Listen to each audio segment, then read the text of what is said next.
Vous vous appelez comment? Est-ce que vous pouvez vous présenter et nous parler de vous? Vous avez quel âge? Quelle est votre date de naissance? D'où venez-vous? Quelle est votre nationalité? Quelle est votre profession? Que faites-vous dans la vie? Avez-vous des animaux de compagnie? Et si vous n'en avez pas, est-ce que vous aimeriez en avoir? Quels sont vos loisirs? Quels sont vos projets pour le futur? Parlez-nous un peu de ça.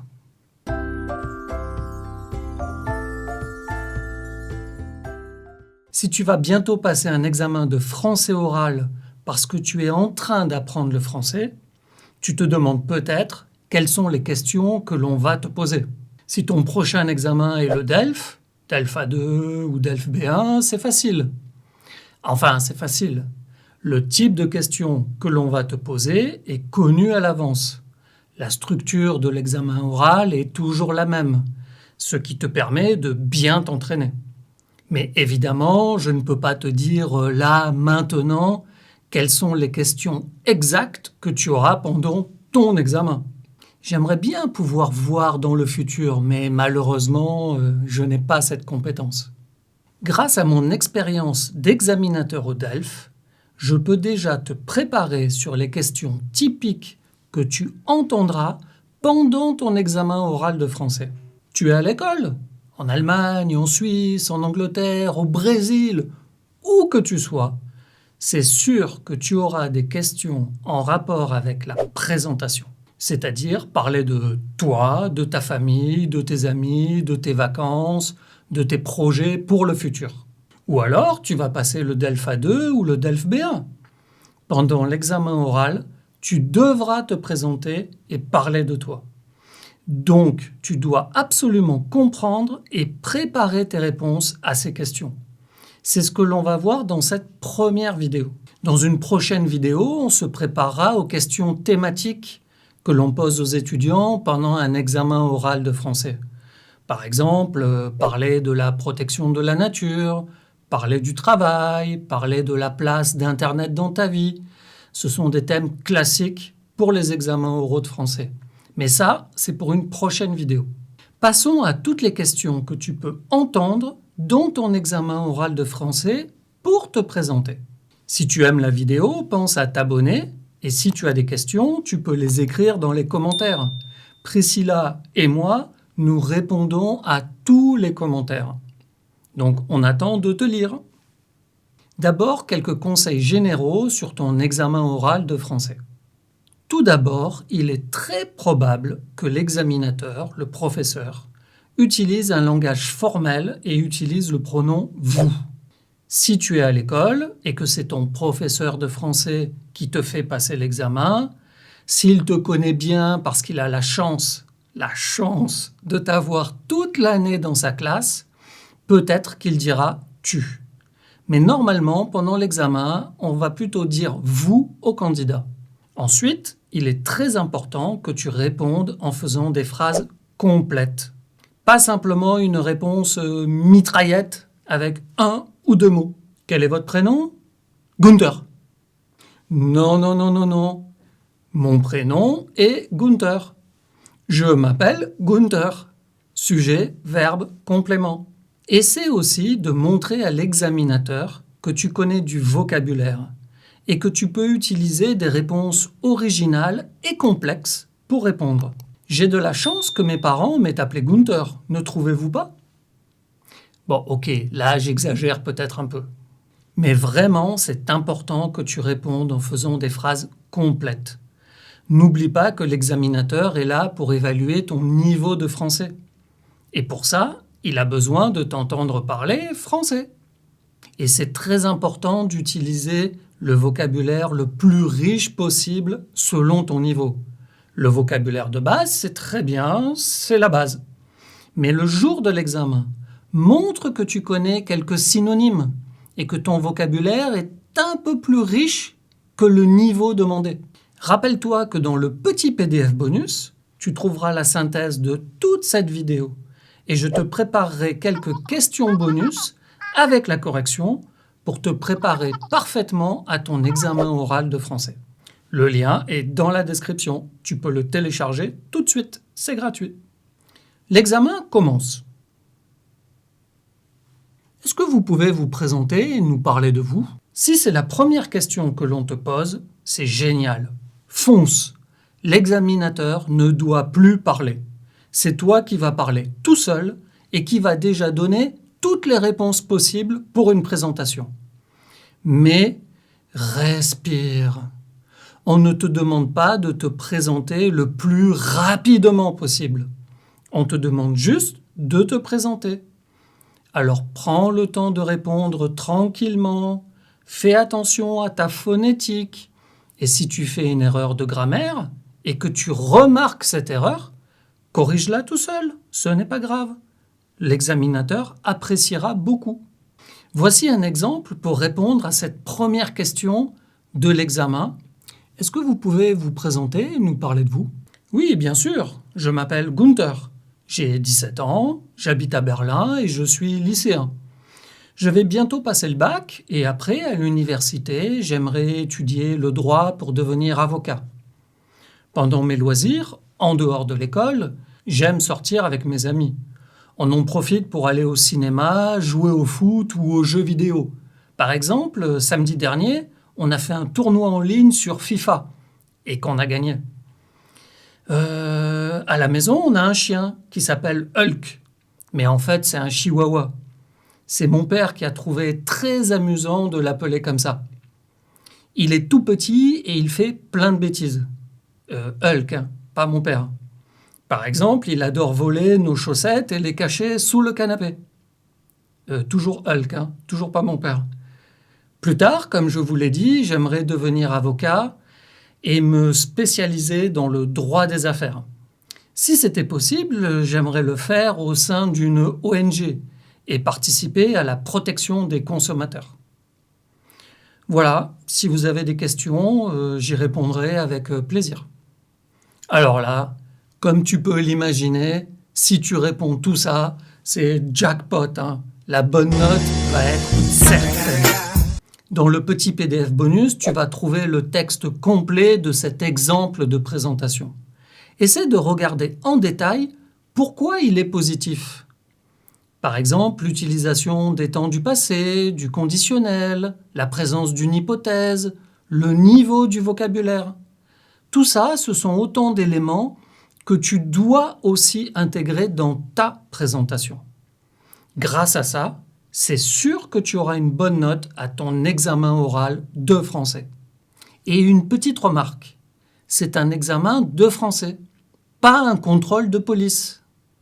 Ça veut dire que si tu ne dis pas entièrement la vérité, si tout ce que tu dis n'est pas 100% la vérité, c'est pas grave. Par exemple, si Gunther n'a pas de chihuahua qui s'appelle Hulk, ce n'est pas un problème, ce n'est pas grave. Voyons maintenant différentes questions possibles sur le thème de la présentation. Juste avant, je t'ai présenté la solution idéale. Une seule question, tu parles tout seul et c'est toi qui mènes la discussion. Mais si tu es timide ou si tu n'es pas vraiment sûr de ton niveau en français pour parler tout seul aussi longtemps, ou alors tout simplement si l'examinateur préfère te poser différentes petites questions et que toi tu répondes à chacune. Comment faire? Je vais te présenter différentes questions typiques et des réponses que tu peux donner. À toi de les adapter, évidemment, en fonction de toi. Et si tu aimes apprendre le français en regardant des vidéos, eh bien, inscris-toi tout de suite. Oui, tout de suite. Tu fais pause à cette vidéo et tu peux t'inscrire à notre newsletter vidéo.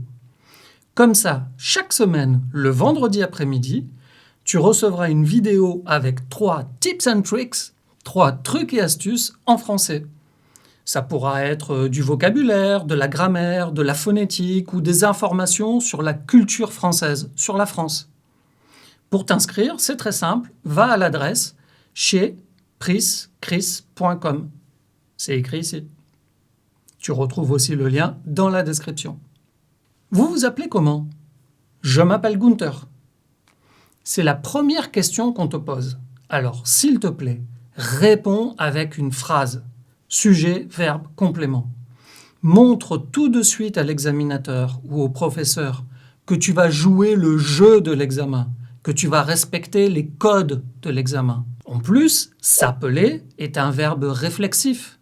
Et donc, c'est un bon moyen de montrer que tu peux conjuguer un verbe réflexif au présent sans aucun problème. Vous avez quel âge? J'ai 17 ans.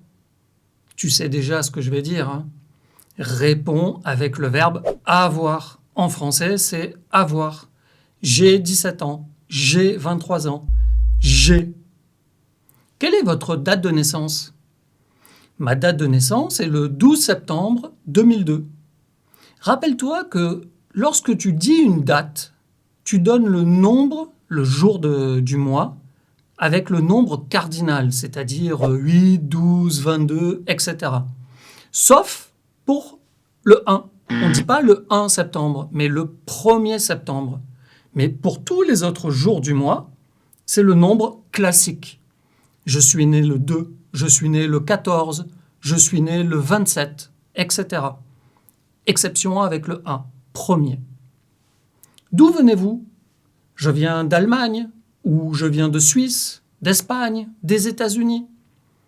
Une question alternative qui est possible. Quelle est votre nationalité? Je suis allemand, je suis suisse, je suis espagnol, américain. Alors ici, tu dois faire attention de ne pas confondre le nom du pays et la nationalité. Allemagne, c'est le nom du pays, et allemand, allemande, c'est pour la nationalité. Les Suisses, eux, ont beaucoup de chance, parce que dans les trois situations, c'est le même mot. Suisse pour le pays, Suisse masculin, Suisse féminin, tranquille. Impossible de faire une erreur quand on est suisse. Pour te poser une question sur ton travail, il y a deux questions typiques qui ont le même sens, la même signification. Quelle est votre profession? Ou alors, que faites-vous dans la vie? Tu pourras peut-être entendre une ou l'autre. Pour répondre, je suis et le nom du métier, de ton travail. Et si tu es étudiant, eh bien tout simplement, je suis étudiant.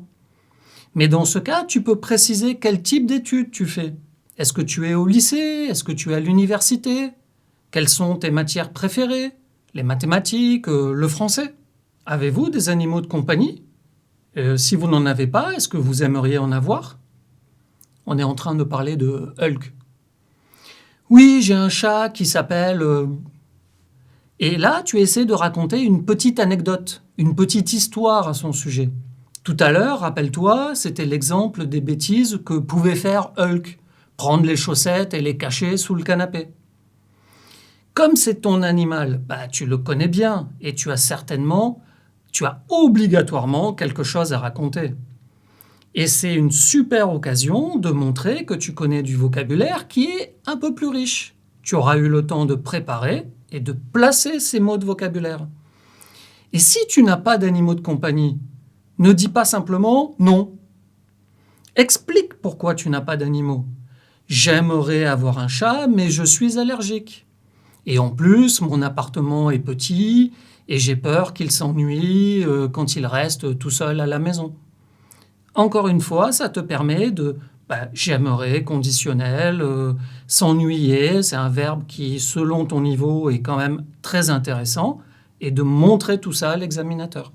Quels sont vos loisirs? J'aime lire, sortir avec mes amis, jouer au foot et jouer du piano. Très bien, ça, c'est la base. Une phrase complète, les bonnes prépositions avec le verbe jouer selon que tu parles de sport ou d'un instrument de musique. Ok. Mais encore une fois, essaie de parler un petit peu plus. Même si tu n'as pas beaucoup d'activités de loisirs, tu en as au moins une. Eh bien alors, raconte une petite histoire à ce sujet. J'aime sortir avec mes amis et aller au cinéma voir des films d'horreur. Ou alors, je joue au foot dans le club de mon village. Je suis attaquant comme Kylian Mbappé et j'aime marquer des buts. Et dernière question typique d'un examen oral de français sur cette partie de la présentation, quels sont vos projets pour le futur? Après le lycée, j'irai à l'université. Je voudrais étudier le droit. Mon but est de devenir avocat. Ici, pour répondre à cette question, tu dois utiliser du futur simple et si possible un des verbes irréguliers comme faire, aller, être, avoir, etc. Rappelle-toi qu'il y a beaucoup de verbes irréguliers au futur. Et en plus, utiliser le conditionnel. Le futur simple va être pour les projets qui sont sûrs et le conditionnel pour les projets qui ne sont pas sûrs. Il faut que tu montres à l'examinateur, au professeur, que tu peux conjuguer des verbes au futur et au conditionnel et que tu peux les utiliser correctement, au bon moment, avec le bon sens. Merde pour ton examen. Oui, en France, pour souhaiter bonne chance à quelqu'un, on lui dit. Et si tu veux encore plus te perfectionner en français pour réussir ton DELF A2 ou ton DELF B1, je te recommande cette vidéo sur les pronoms compléments directs. Les pronoms qu'on utilise pour remplacer le COD, le complément d'objet direct. Clique ici pour la voir. Et je te dis à tout de suite pour t'expliquer les pronoms directs.